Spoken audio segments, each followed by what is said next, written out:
يَضُرُّكُمْ إِلَّا أَذًى وَإِنْ يُقَاتِلُوكُمْ يُوَلُّوكُمُ الْأَدْبَارَ ثُمَّ لَا يُنصَرُونَ ضُرِبَتْ عَلَيْهِمُ الذِّلَّةُ أَيْنَمَا ثُقِفُوا إِلَّا بِحَبْلٍ مِّنَ اللَّهِ وَحَبْلٍ مِّنَ النَّاسِ وَبَاءُوا بِغَضَبٍ مِّنَ اللَّهِ وَضُرِبَتْ عَلَيْهِمُ الْمَسْكَنَةُ ذَلِكَ بِأَنَّهُمْ كَانُوا يَكْفُرُونَ بِآيَاتِ اللَّهِ وَيَقْتُلُونَ الْأَنبِيَاءَ بِغَيْرِ حَقٍّ ذَلِكَ بِمَا عَصَوا وَكَانُوا يَعْتَدُونَ لَيْسُوا سَوَاءً مِنْ أَهْلِ الْكِتَابِ أُمَّةٌ قَائِمَةٌ يَتْلُونَ آيَاتِ اللَّهِ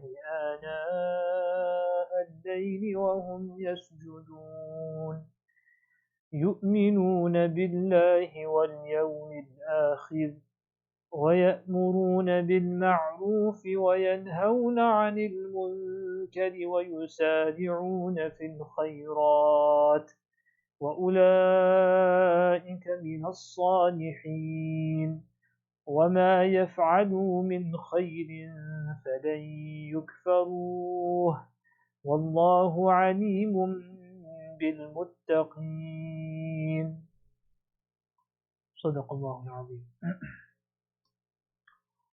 The ending of the previous verse of verse 110, وَلَوْ آمَنَ أَهْلُ الْكِتَابِ لَكَانَ خَيْرًا لَهُمْ. If Ahlul Kitab, people of the book, had believed, as you believe. They have believed, as you believe, as the Sahaba believed. Then it would have been good for them. مِنْهُمُ الْمُؤْمِنُونَ وَأَكْثَرُهُمُ الْفَاسِقُونَ. Those that were Ahlul Kitab, from amongst them, some accepted Iman, some accepted Islam. However, most of them remained as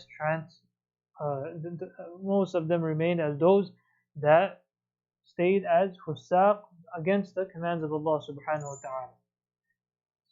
لَنْ يَضُرُّكُمْ إِلَّا أَذًى.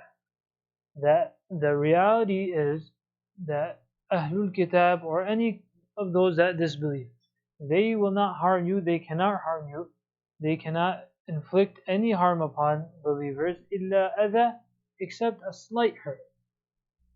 Meaning Allah subhanahu wa ta'ala, over here Mufassir will explain in multiple ways. One is that that if in this world any difficulty comes upon a person, compared to the na'im of Jannah, that is very slight. Right? That is very little. So even if it means in this world that money is taken away, if it means in this world that life is taken away, even compared to what is for a believer, what is promised for a believer, Jannah and the Na'im and blessings of Jannah, that is very small. It's a very small trade that is being done. So illa adha, it's a very slight affliction. And compared to what you are expecting and hoping from the raja from Allah subhanahu wa ta'ala, that is very small. لَنْ يَضُرُّكُمْ إِلَّا أَذًى. That is one tafsir. The other is لَنْ يَضُرُّكُمْ إِلَّا أَذًى, that they cannot harm you in reality, except that small hurt. What is that small hurt? That they do not agree with you. And what you say, that this is Iman, that this is the right way, this is what a person should do, should not be doing, etc. And they deny that. They say, no, this is not right. So the hurt that you feel, that is a slight hurt. Then you look that in reality, that is not much of an affliction upon you. وَإِن يُقَاتِلُوكُمْ يُوَلُّوكُمُ الْأَدْبَارَ. And if they do not just stay upon the slight adha of verbally disagreeing with you, then, and they progress and they start fighting you, قِتَالُ وَإِن يُقَاتِلُوكُمْ, and if they fight you, يُوَلُّوكُمُ الْأَدْبَارَ, then they will turn their backs and run away. When is this? This is if there is ittihad in the ummah, and if the believers stay upon Iman and the dictates of Iman. If that is not followed, then the ayah, the verse will not be fulfilled. وَإِن يُقَاتِلُوكُمْ يُوَلُّوكُمُ الْأَدْبَارَ ثُمَّ لَا يُنصَرُونَ. Then they shall not find any assistance from Allah subhanahu wa ta'ala. So in this ayah there is hope for believers that nusrah and assistance, where should it be sought from? not from others, not from those that openly proclaim their enmity against you. Someone who is openly saying that and causes propaganda against you, and again you put your trust in that person, again you expect for them to do things for you, that is utter foolishness. Nusrah is in assisting one another and in seeking help from Allah subhanahu wa ta'ala. ضربت عليهم الذلة أينما ثقفوا. Allah subhanahu wa ta'ala will strike humiliation upon them, يعني from Allah subhanahu wa ta'ala's side, إلا بحبل من الله وحبل من الناس.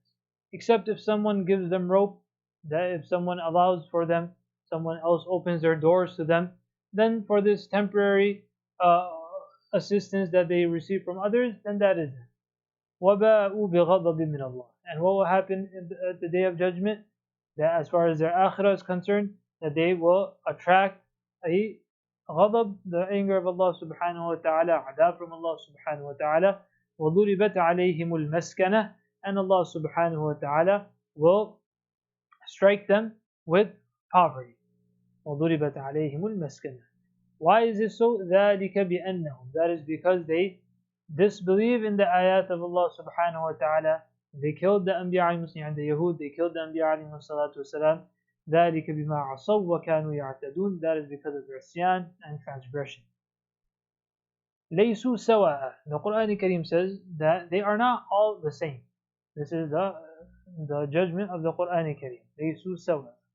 مِنْ أَهْلِ الْكِتَابِ. From amongst Ahl al-Kitab, and those that were Ahl al-Kitab. أُمَّةٌ قَائِمَةٌ is a portion of people who are قائمة meaning مستقيمة. They are upon the straight path. يتلون آيات الله. What is the description of أمة قائمة? That they recite the ayat of Allah subhanahu wa ta'ala, the verses of Allah subhanahu wa ta'ala, آناء الليل, in the hours of the night. وهم يسجدون, whilst they are in sujood. يسجدون يعني in salah. Over here وهم يسجدون means in salah, because one of the most integral parts of salah is the sajda. وَهُمْ يَسْجُدُونَ means وَهُمْ يُصَلُّونَ, whilst they perform salah. This, as Mufassir explained, is a madh. It's an honor for those that have this amal in them, that Allah subhanahu wa ta'ala said, and this is something which is extremely important. The ayat of Allah, the Quran Kareem, to be recited ana al-layl, in the depth of the night, in tahajjud, in salah. This in itself, one is to recite the Quran Kareem, then in the depth of the night, then in salah, in tahajjud. This adds fadila and virtue upon virtue. يَتْلُونَ آيَاتِ اللَّهِ آنَاءَ اللَّيْلِ وَهُمْ يَسْجُدُونَ. يُؤْمِنُونَ بِاللَّهِ وَالْيَوْمِ الْآخِرِ. They believe in Allah and the final day. يَأْمُرُونَ بِالْمَعْرُوفِ. This also we discussed, that they enjoin good. وَيَنْهَوْنَ عَنِ الْمُنْكَرِ. And they prevent evil. وَيُسَارِعُونَ فِي الْخَيْرَاتِ. They compete in good. يُسَارِعُونَ فِي الْخَيْرَاتِ. They hasten and compete with one another in good. وَأُولَٰئِكَ مِنَ الصَّالِحِينَ.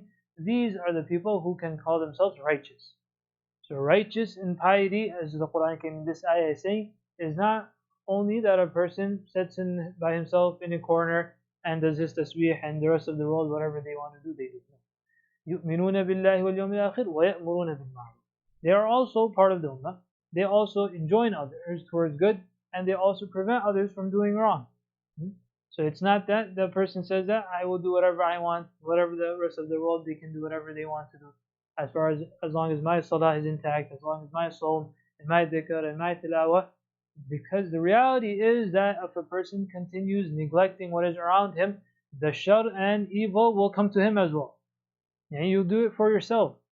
Even if you don't, if you want to say that I don't want to do it for anyone else, do it for yourself. Give da'wah and call people towards good and prevent from evil. Why? So that evil doesn't come to you. وَأُولَٰئِكَ مِنَ الصَّالِحِينَ وَمَا يَفْعَلُوا مِنْ خَيْرٍ فَلَنْ يُكْفَرُوا. Whatever good they do, then the reward of that will not be denied. They will be given it in full. وَاللَّهُ عَلِيمٌ بِالْمُتَّقِينَ. Allah subhanahu wa ta'ala knows those that are muttaqeen, those that have true taqwa and consciousness of Allah subhanahu wa ta'ala. Meaning, if Allah subhanahu wa ta'ala knows who has true taqwa, He will reward them for it.